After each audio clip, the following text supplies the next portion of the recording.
Hello everyone, it is Sunday, May 8th, 2022. It's been a couple of weeks since I've done a video, and the last video I did, I got a tremendous amount of feedback from viewers, mostly all positive, which was very surprising as it related to my comments I made on the current state of comic book collecting and how it's kind of souring me on some things.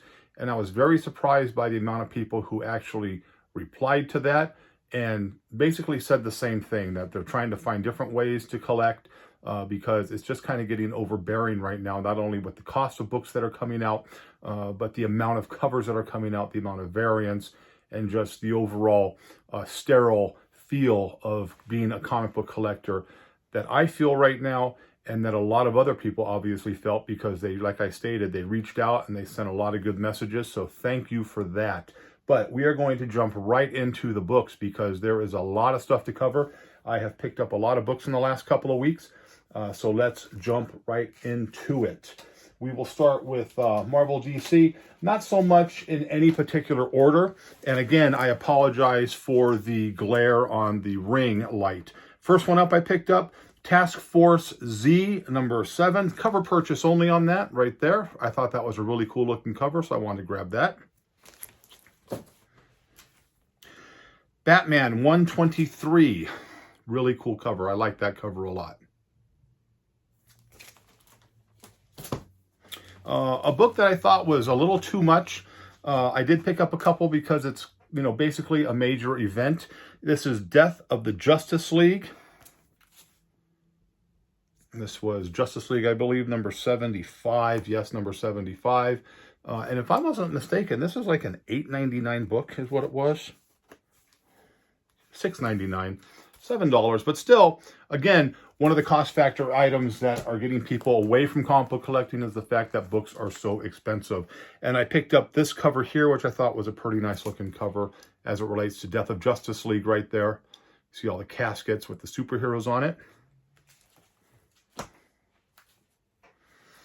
A nice cover purchase here, Amazing Spider-Man number 1. But I just absolutely love that cover. And it sold very, very well. Pretty much everybody who I know who was buying this title grabbed this cover right here. Miles Morales, Spider-Man number 36. This is the Carnage Forever cover.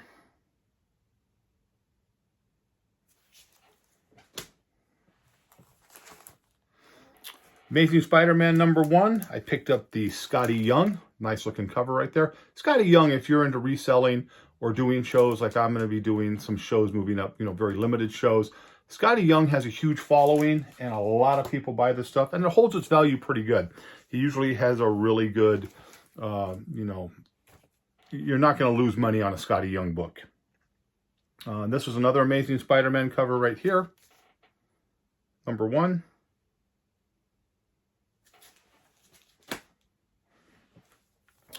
And then I picked up Silk number 3 and 4. One of them I got the Carnage Forever cover here.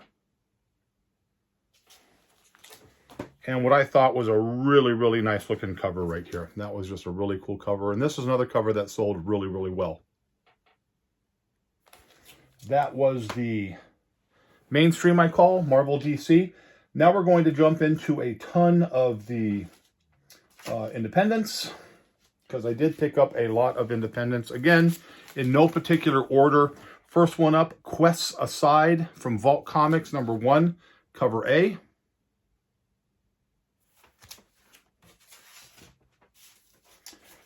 It's such a mess over here.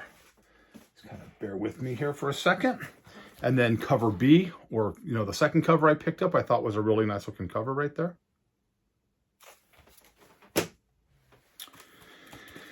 Oh, it's a little messed up order here. Look at that in a second. This was a one-shot from American Mythology Productions. This is The Living Corpse Haunted. Right there. Just picked it up because it was a one-shot and it kind of falls under the, the categories that I love.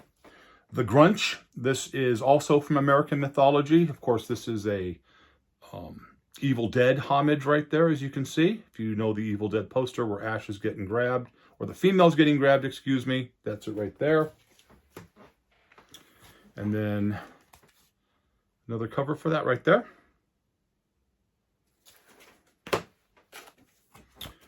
Then there was a new book that came out. It was kind of, you know, people were giving it a lot of spec on it. I picked up a couple. I thought it was a cool character. This is Twig, #1. There's one cover. Ton of covers on Twig right here. I think it's kind of trying to be like a Kanto storyline, kind of a quest type of thing. I haven't really read it yet. But again, it's one done by Scotty Young, so it's going to be a popular storyline. Here's another cover here. And another one here. Again, there was a ton of them. This was a Virgin variant, 1 in 10. Got that at a really good price, the only reason I bought it. Then I picked up a blank sketch variant. Sorry, the light's going in and out on me here. And then I got Teenage Mutant Ninja Turtles. This is number 128, main cover here. And then a book that I'm really interested in. This is from Aftershock, Dogs of London. Right there, I picked up this cover here. There was also a variant cover that I really liked. Had the Union Jack flag with some characters with silencers. But unfortunately, that sold out real quick, so I wasn't able to get that. But this is Dogs of London here. I'm looking forward to that. A book that we talked about on this channel, actually, called Blood-Stained Teeth. This is from Image. #1, here's cover A. And again, a lot of covers on this one. Don't need all these covers on these books. And again, like we had talked about, the amount of covers and all the variants is what's really starting to hurt the industry. It's like a money grab. This was another cover here. I did pick these up because it's a vampire genre book. And I do love the vampires, as we know. But again, it's just really bad. And if they're going to come out with so many covers, I'm going to pick the cover that I like, because I am not going to be spending tons of money on, you know, other issues. And this was the variant, the sketch variant. Picked up Tarot, Witch of the Black Rose. This was one cover here. And the next cover I really liked. I definitely grabbed this one just because, you know, you have a nun who's a demon. It doesn't get any better than that as it relates to people who enjoy this type of reading. And again, that's just really, really cool looking. That's a good cover purchase right there. But the story is also good to me. Some people like it, some people don't. But that cover, you cannot argue with. That is a great cover. A book that I read and I really liked. This is Naughty List from Aftershock, #1. The Reluctant Santa Claus. Really good first story. I'm looking forward to the other issues that are coming out. Naughty List #1. Vermilion. Story was, you know, so-so, not that great. Cool cover, but the story was just kind of blah to me. But I do believe this was like a one-shot anyway, so I don't think it mattered too much. So there's that. Gunslinger Spawn #7.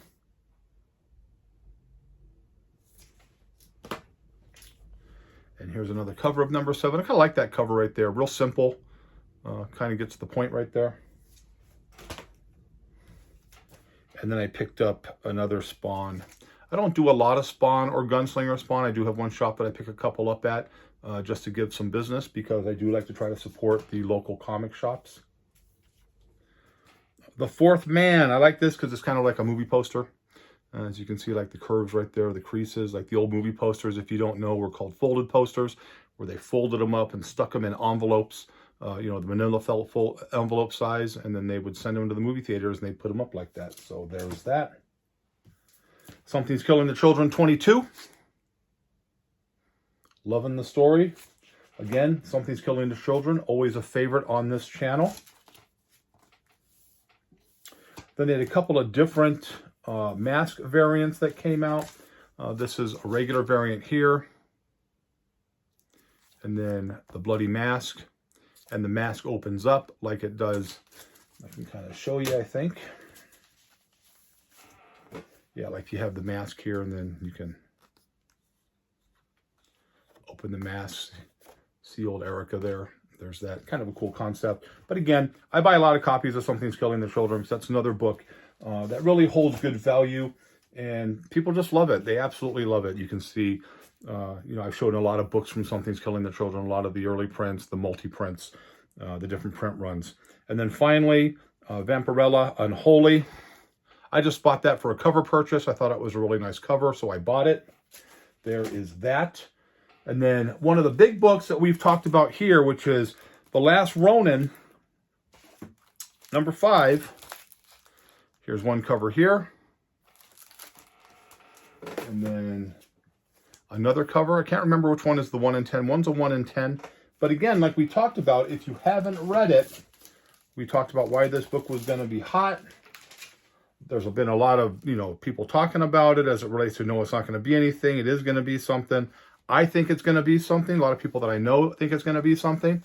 There it is right there. 4 new turtles. 4 new turtles at the end of the book. And as you can see, she's like, hurry up and grow up. I got so much to teach you. And there's that right there. There's the 4 turtles. This is a book that if they jump out and do another turtle storyline with those 4 turtles, this is going to be one that this is going to be the book that people are going to jump on, because technically it's a first appearance, which I don't pay much, attention to the first appearances.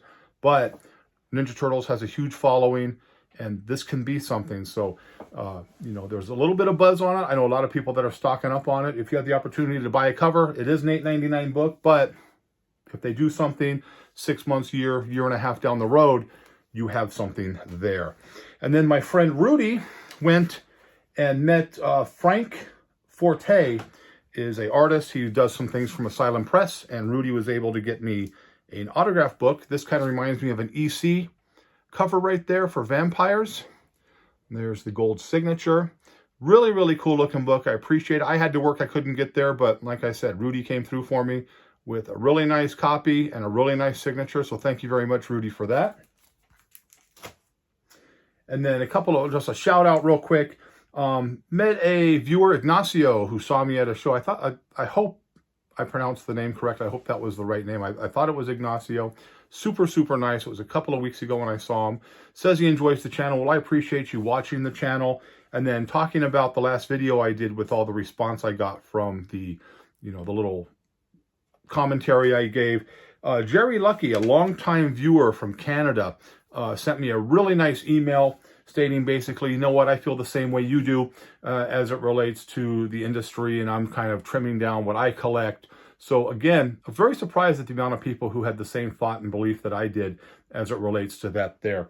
And then finally, well, not finally, but in the last, as we all know, Neal Adams passed away probably about a week ago, but then George Perez has recently passed away. And we are now losing our legends. You use the word icon loosely. Now, Neal Adams falls under the icon category to me. I had an opportunity to meet Mr. Perez at a couple of shows, and he was very generous with his time. He was always very polite, took the time to talk to you. A lot of times didn't charge you for autographs or didn't charge you as it relates to, a little tiny sketch or a little phrase that he put on the book for you, just because he was appreciative of the fans. He didn't like charging. He didn't feel that was right. He said the fans pay enough for that. And he passed away. And again, even though I thought he was a great guy, I don't put him in the same categories as, a Neal Adams, a Bernie Wrightson, Ditka Steranko, you could say Todd McFarlane, that type of area there. But again, one of the true classy individuals in this comic book industry, somebody, like I said, who was always generous with his time, was always thankful for the fans and always generous, to express his appreciation that they would come out and see him. But you know what? Thank you for giving a lot of viewers and a lot of collectors tons of joy with your tremendous artwork and your storytelling. So thank you so much for that. And as it relates to Neal Adams, there's nothing that can be said about Neal Adams that hasn't already been said. He's a legend. He's a classic. If there was a Mount Rushmore of comic book artists, he is definitely one of them up on that mountain. And, the industry is a little emptier today with the loss of, Neal Adams. So I put a picture up on my Instagram of him and me when I had an opportunity to meet him a couple of years ago, and it was an honor. And I thank you for that very much. And because of that, I wanted to show probably my favorite Neal Adams cover, just something right there. And this is The Brave and the Bold, number 93. And this is a super high grade version of this book. And I absolutely love this cover. It's one of my all-time favorite covers. Definitely one of my top 5. I mean, you got the little boy in trouble, Batman coming to save the day. Fantastic detail. No one drew Batman like Neal Adams. I don't care what anybody says. He gave Batman that, distinctive look. Todd McFarlane added a couple little twists to it, the bigger capes and things like that. But, Neal Adams, when you think of Neal Adams, you think of Batman, you think of Green Lantern, like that. So there it is right there. A beautiful, beautiful Brave and the Bold number 93. One of my top all-time covers there. And then finally, we have a show coming up on Sunday, May 15th, next Sunday, a week from today, at the Las Vegas Library on the corner of Cheyenne and Buffalo. It is the Old School Comic-Con. The good thing about this show is there's going to be 15 vendors there, but all 15 vendors are all comic books. There's going to be no, it's not pop heavy. It's not going to be little trinkets and toys. You're talking about 15 people coming in, bringing tons and tons of books. So if you're hungry for a convention and you're looking to pick up some books, this is where you're going to find it, because some of the bigger dealers in Las Vegas are going to be there. As it relates to that, you have, myself is going to be there. Shimp & Sons is going to be there. You have Gorilla Todd. If you're from Las Vegas, you know Gorilla Todd, you know all these names. Red Hood Comics is going to be there. Rob, who is probably one of the largest graded sellers and sellers of high grade books. And I'm not talking about just any books. I'm talking about high grade key number ones. If you want big power, he's got big power. And again, I'll be bringing my stuff. Everybody seems to like the stuff that I bring out. High grade quality books at a good price. So again, that is Sunday, May 15th. That is a week from today at the Las Vegas Library on the corner of Cheyenne and Buffalo. The show is from 11 to 4. So it's not a long show, but you get there, you're going to be able to find a lot of stuff. And the best part about it is free admission. Doesn't cost you a dime. The cost of the rooms were covered by the dealers there to give you an opportunity to spend more of your money on books and not worry about any type of entry fees. So there is that. And again, the industry is going through a lot of changes. A lot of books coming out. And again, if you like the vintage stuff, like a lot of people on this channel do, you know that I am a huge vintage collector. We keep losing our greats. And once you lose them, they don't come back. And the only way you can remember them is through their artwork. So come on out to the show. I'll have a lot of Neal Adams stuff there. Pick up some Neal Adams, or pick up a nice Bernie Wrightson, or something that just puts a smile on your face, because he's never going to be able to do that work again. And, the older they get, the sooner we lose them. And so that's a terrible, terrible thing. So there was that. Again, I want to thank everybody for the positive support. I get tremendous support on this channel, and that's what keeps me going.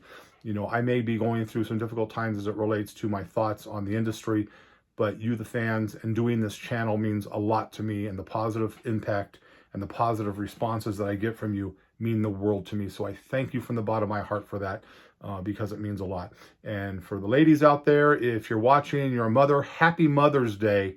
And thank you for all that you do, because mothers sometimes don't get the credit that they deserve for doing amazing things, raising children. So there was that. So again, if you're a subscriber to the channel, thank you so much. If you're not a subscriber, hit the subscribe button, hit the little bell so you know when the new stuff comes out. And that's pretty much all we have right now. So I hope you liked the video, but as always, if you didn't, nothing I can do for you. Have a great, great day. Be safe, and I hope to see you Sunday. Stop by, say hello. You don't have to buy nothing, just say hello. I'll see you then.